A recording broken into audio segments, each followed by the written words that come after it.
Hey folks, welcome back to another episode of Leader Talk. I'm SEAC retired John Wayne Troxell, and today is the 11th of October, and this past 7th of October was the 1-year anniversary of the Israeli war. So we're going to talk a little bit today about the Israeli war, how it's gone the last year, kind of the history of this thing in terms of conflict, and then how we looked at, in Troxell's opinion, how the future may hold out here. So we all know that on October 7th, 2023, Hamas invaded into Israel from Gaza. And they did it by various means. You know, they cut through the fence. They used electric-powered hand gliders to come in. And they sent hundreds of fighters in. And they attacked things like innocent neighborhoods. They attacked a dance festival that was going on. And in the end, they killed over 1,200 Israelis.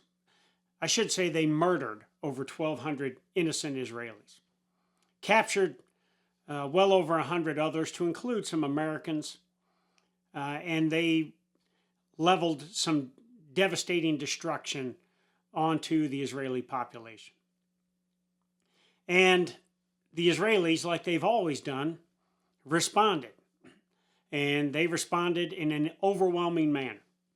They entered into Gaza, and their goal was the lasting defeat of Hamas.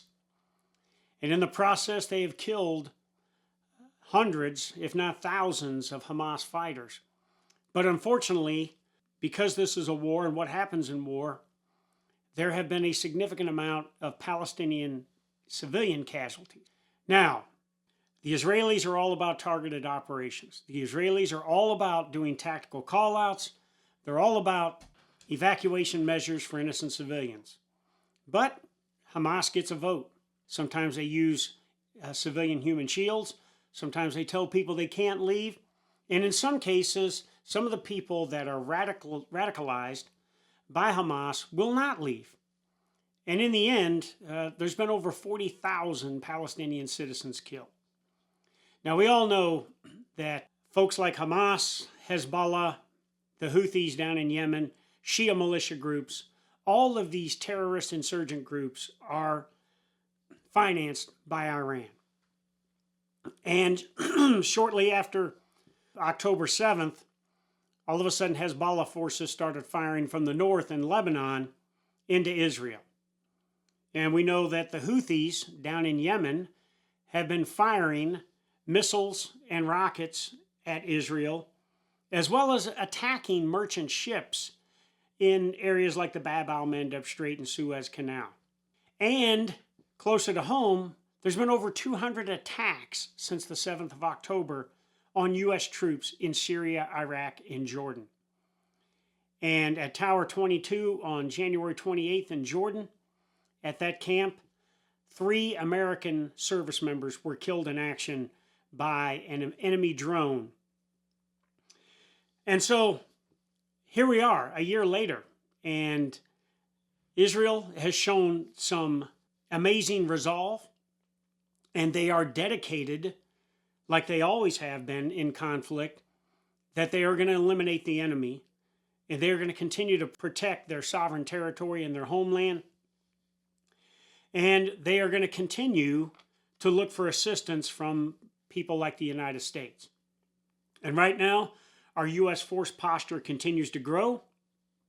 And as I said before, Israel is going to continue this fight until there is no longer a threat to the Israeli citizens. So how did this all start? Well, let's take a quick break and let's talk about some of the history of this conflict, and I'm going to talk specifically about the fighting. But first, let's hear from our sponsors at Downrange Supplements. Downrange Supplements. As the brand of the troops, we produce only the highest quality supplements conducive to mission effectiveness. Whether it's our fully dosed pre-workout, recovery and rehydration, or Mermite protein, it's time to continually improve your fighting position with Downrange Supplements. Go to www.downrangesups.com today and take your training to the next level. Hey folks, welcome back to Leader Talk. SEAC retired John Wayne Troxell here.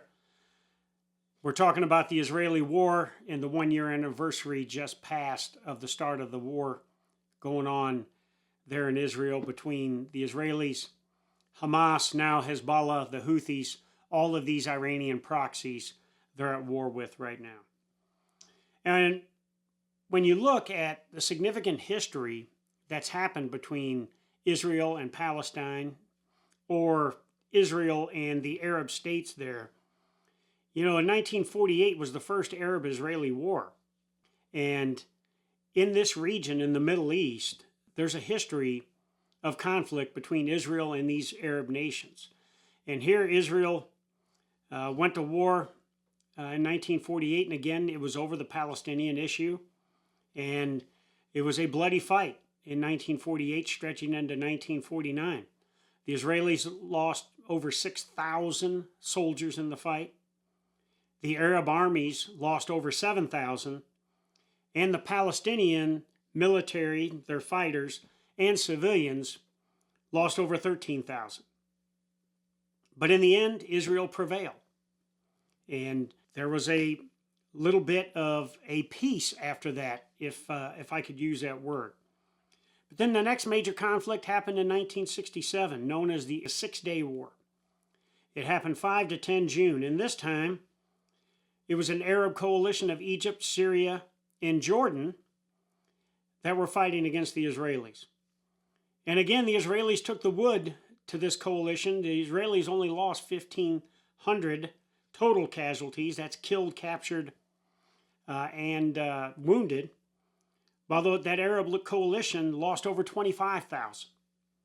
And again, the Israelis came out on top, and the Arab nations were the ones that called for a ceasefire and signed the ceasefire.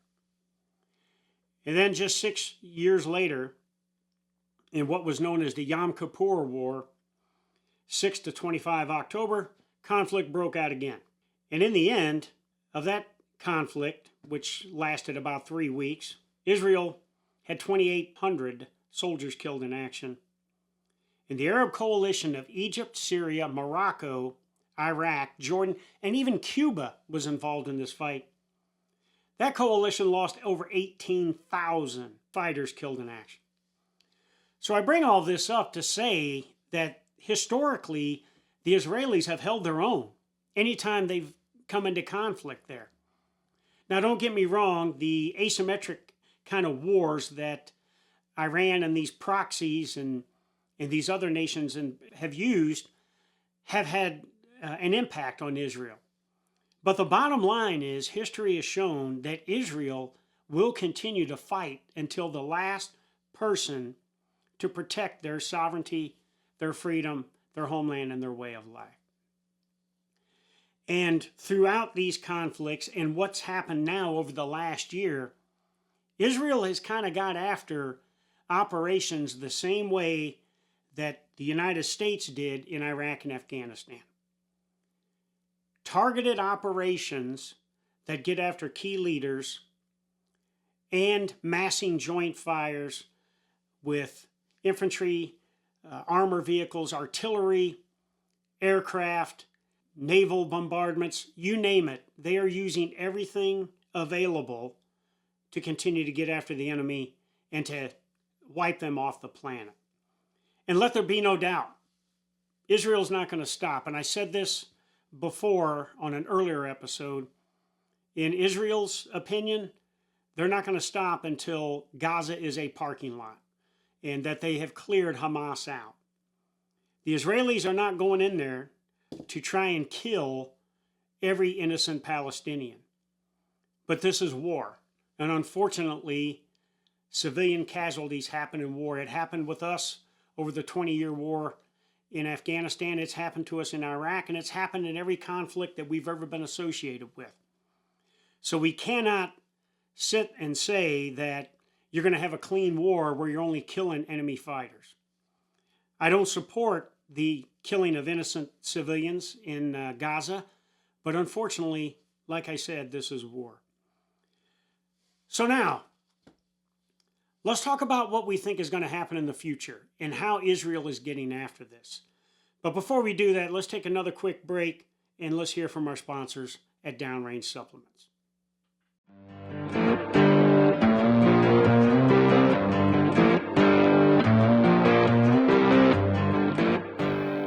How you guys doing? I'm Colton Smith, and I'm announcing right now, Downrange Supplements is in your local commissary. If you're anywhere near a base and you have base access, get to the commissary and check out our pre-workout, our rehydration BCA formula, and our protein. I promise you, you will not be disappointed. It is the best in the market, and Listed 9 Fight Company, my brand, is partnered with Downrange Supplements for a reason, and I tell you, their products work. And also, don't forget, we kill suckers.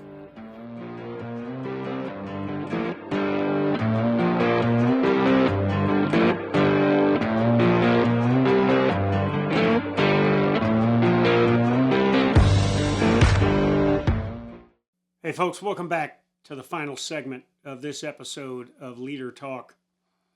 I'm John Wayne Troxell, and we're talking about the 1-year anniversary of the Israeli war. And in this segment, we want to talk about how Israel has taken the fight to their adversaries here. Now remember, this war started with Hamas attacking from Gaza into Israel and killing 1,200 civilians.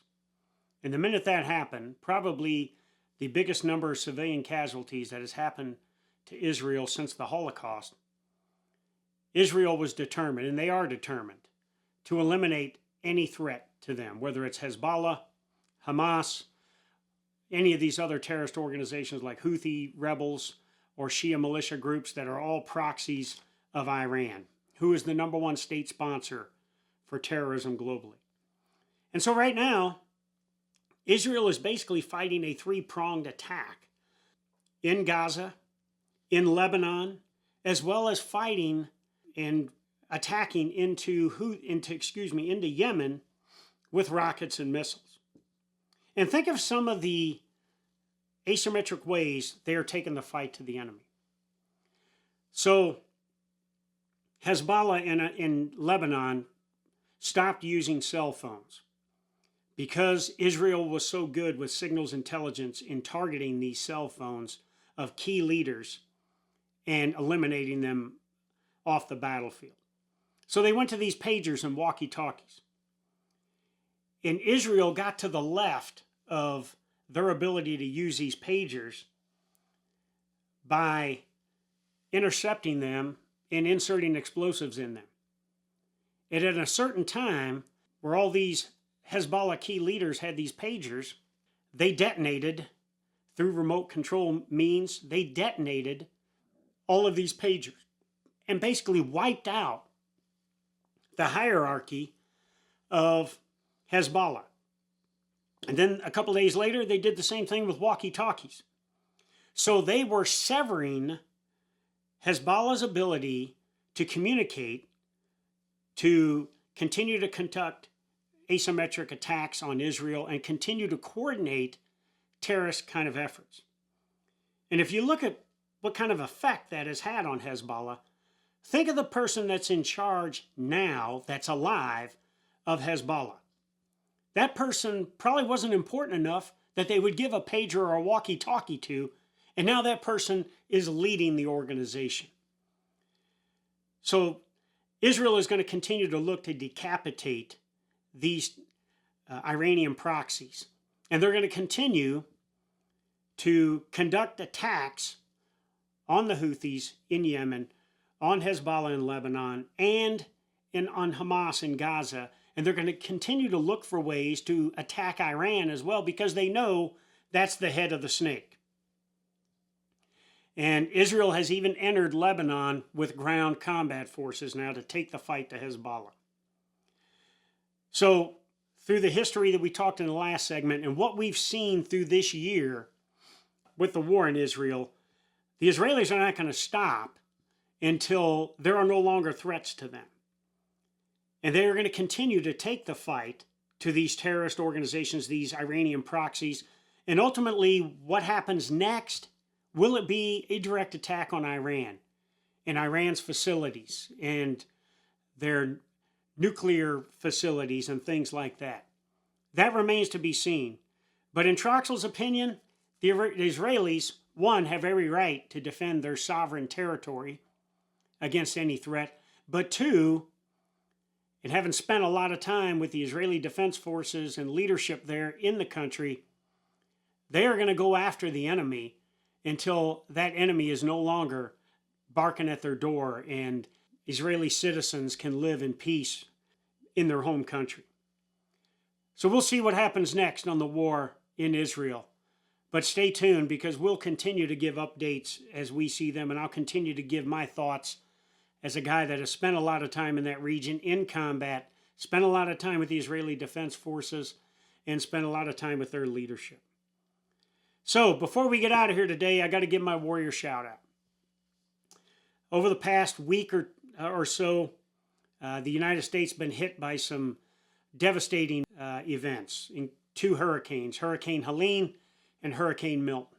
Hurricane Helene just did devastating damage to places like Tennessee, North Carolina, even up into Virginia, Georgia, places like that. And Hurricane Milton went across the heart of Florida. And through what we've seen throughout these kind of natural disasters that have happened is just the overwhelming response by local law enforcement, first responders, but more importantly, volunteers that are going out, going into harm's way, and looking to assist those in need, and looking to assist in preserving human life. So my warrior shout out today goes out to those Americans that are out there when these natural disasters happen. And they are helping other Americans, regardless of race, creed, religion, sexual orientation, whatever it is Americans helping Americans.